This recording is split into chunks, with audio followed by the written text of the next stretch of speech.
बिस्मिल्लाहिर्रहमानिर्रहीम। तो अब हम डिस्कस करेंगे फील्ड्स ऑफ फोर्सेस।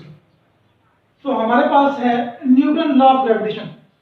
जो न्यूटन लॉ ऑफ ग्रेविटेशन है, जो ग्रेविटेशनल फोर्स है दो ऑब्जेक्ट के दरमियान, यानी F is equal to G m1 m2 over R square. तो न्यूटन लॉ ऑफ ग्रेविटेशन हमें क्या बताएगा? जो ग्रेविटेशनल फोर्स है दो मैसेज के दरमियान, उनकी मैग्नीट्यूड के बारे में बताएगा। और सेकंड जो डायरेक्शन है वो हम फाइंड कर सकते हैं। नेक्स्ट है कूलम लॉ।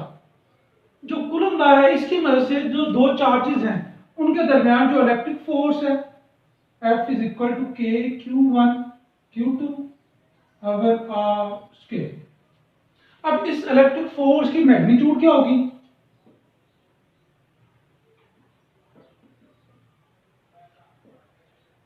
और इसकी डायरेक्शन क्या है? ये हम कूलम लॉ की मदद से फाइंड कर लेंगे। उसके बाद नेक्स्ट क्वेश्चन अराइज हुए थे कि इन फोर्सेस का ओरिजिन क्या है। यानी फर्स्ट क्वेश्चन क्या था?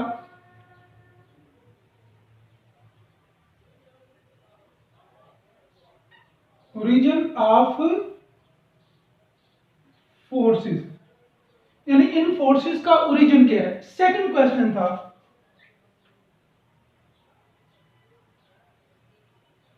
कि ये जो फोर्सेस हैं वो एक जगह से दूसरी जगह कैसे ट्रांसमिट होती हैं, यानी ट्रांसमिशन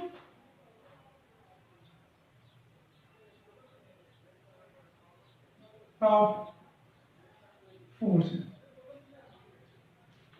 तो जो हमारे पास ओरिजिन ऑफ फोर्सेस है ये स्टिल अननोन है, तो इसके बारे में अभी तक आइडेंटिफाई नहीं हो सका।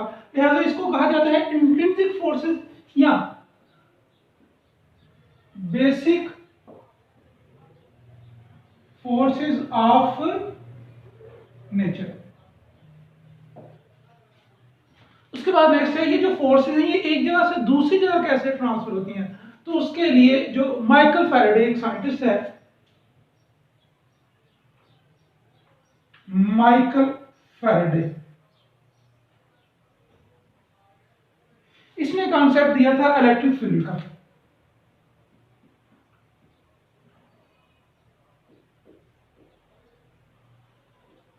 तो ये इलेक्ट्रिक फील्ड क्या होता है, किसको हम डिफाइन करते हैं?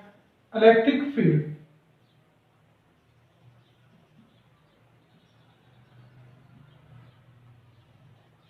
इससे पहले हम एक एग्जांपल ले लेते हैं। फर्स्ट ईयर में हमने जो चैप्टर नंबर 4 है उसमें ग्रेविटेशन फोर्स के बारे में पढ़ा था। ग्रेविटेशन फोर्स क्या है?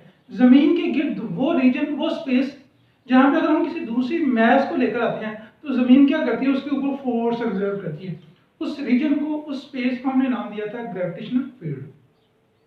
बिल्कुल इसी तरह किसी चार्ज के गिर्द वो रीजन, वो स्पेस जिसमें हम क्या करते हैं, किसी दूसरे चार्ज को लेकर आए तो चार्ज क्या करे, उसके ऊपर फोर्स एक्सर्ट करे, तो उस रीजन को, उस स्पेस को हम क्या नाम देते हैं? Electric field. तो क्या आ जाएगा? The region of space around charge in which it exerts force on other charge। तो उस रीजन या उस स्पेस को हम क्या नाम देंगे? Electric field. उसके बाद नेक्स्ट हमें क्या करना है? इलेक्ट्रिक फील्ड को फाइंड करना है। तो इसके लिए हमारे पास ये एक चार्ज क्यू है। अब इसके गिर्द ये वो रीजन है या वो स्पेस है जिसमें हम क्या करते हैं, किसी चार्ज को लेकर आते हैं तो ये क्या करते हैं, उसके ऊपर फोर्स एक्सर्ट करते हैं। यानी यहाँ पे हम क्या कर रहे हैं, इस चार्ज क्यू के गिर्द इलेक्ट्रिक फील्ड जो है उसको ड्रा कर रहे हैं। अब हम क्या करना चाहते हैं, इस चार्ज का जो इलेक्ट्रिक फील्ड है उसको आइडेंटिफाई करना चाहते हैं। तो उसके लिए हमारे पास दो चीजों का होना जरूरी है। एक तो पहले से कोई चार्ज मौजूद, दूसरा हम क्या करें, इसके करीब एक टेस्ट चार्ज लेकर आए। ये हमने टेस्ट चार्ज दिया। ये जो टेस्ट चार्ज होगा ये हमारे पास पॉजिटिव चार्ज होगा। और टेस्ट चार्ज की हमने कुछ खसूसियत रखी होती है। यानी जो ये जो टेस्ट चार्ज है इसकी खसूसियत क्या होगी,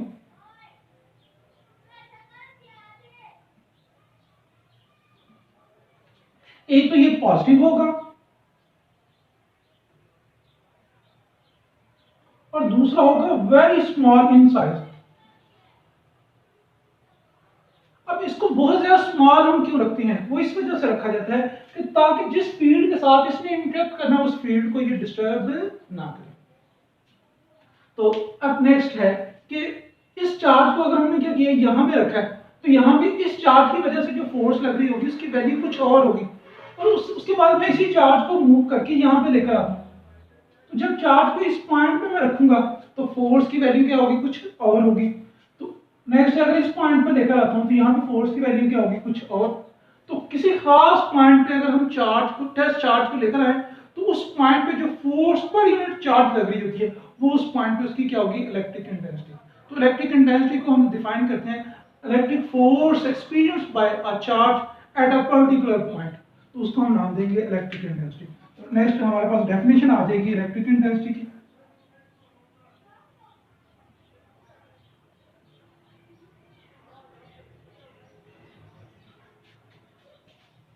ई से जाहिर करते हैं इसको।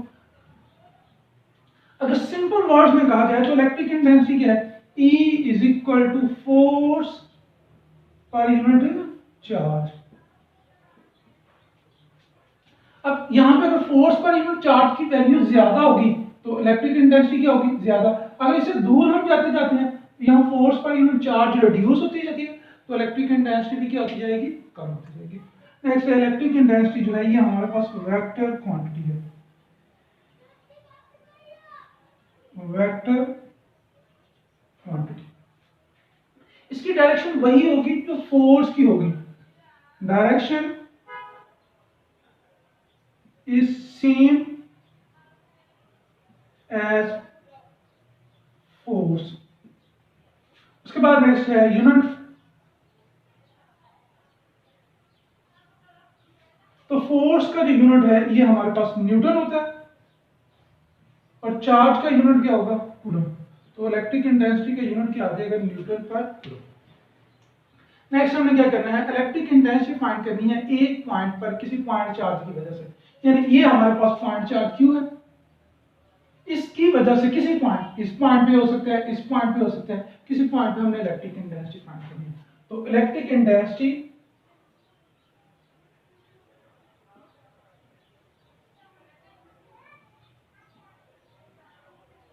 एट अ पॉइंट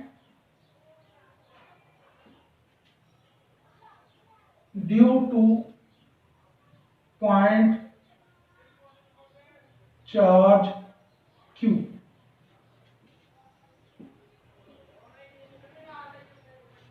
तो इलेक्ट्रिक इंटेंसिटी को फाइंड करने के लिए किसी भी पॉइंट पर हम किसी रिलेशन को यूज करेंगे। तो हमारे पास रिलेशन है E is equal to force per unit charge. अब हमें फोर्स कैसे फाइंड करनी है, ये भी चार्ज है और ये भी चार्ज है और इन दोनों के दरमियान जो हम सेपरेशन ले रहे हैं वो हमारे पास क्या है, R। तो अकॉर्डिंग टू कूलम लॉ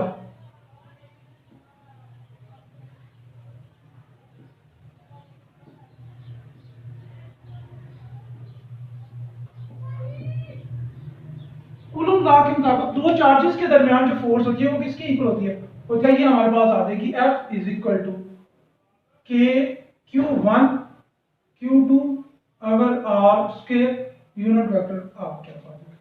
अब यहाँ पे जो चार्ज Q है ये हमारे पास Q1 है, इसकी जगह पे Q आ जाएगा, और जो सेकंड चार्ज है इसको हमने Q नॉट का नाम दिया हुआ है, यहाँ पे क्या आ जाएगा, Q नॉट। नेक्स्ट हमें क्या करना है, इसी फोर्स की वैल्यू को इस इक्वेशन में पुट कर देंगे तो हमारे पास एक्सप्रेशन आ जाएगा E इज इक्वल टू के क्यू नॉट अगर R square R unit vector divided by Q not. तो ये Q नॉट के साथ कैंसिल हो जाएगा तो E इज इक्वल टू आ जाएगा के Q R square R unit vector. अब यहाँ पे जो R यूनिट वेक्टर है ये हमें इलेक्ट्रिक इंटेंसिटी की जो डायरेक्शन है उसको रिप्रेजेंट करेगा। अब अगर हम k की वैल्यू पुट कर देते हैं, जैसे हमने k पढ़ा था, k is equal to 1/4 pi epsilon naught, तो इसको अदर फॉर्म में हम कैसे लिख देंगे, तो ये आ जाएगा E is equal to 1/4 pi epsilon naught Q over R square, R unit vector. तो ये था हमारा आज का लेक्चर।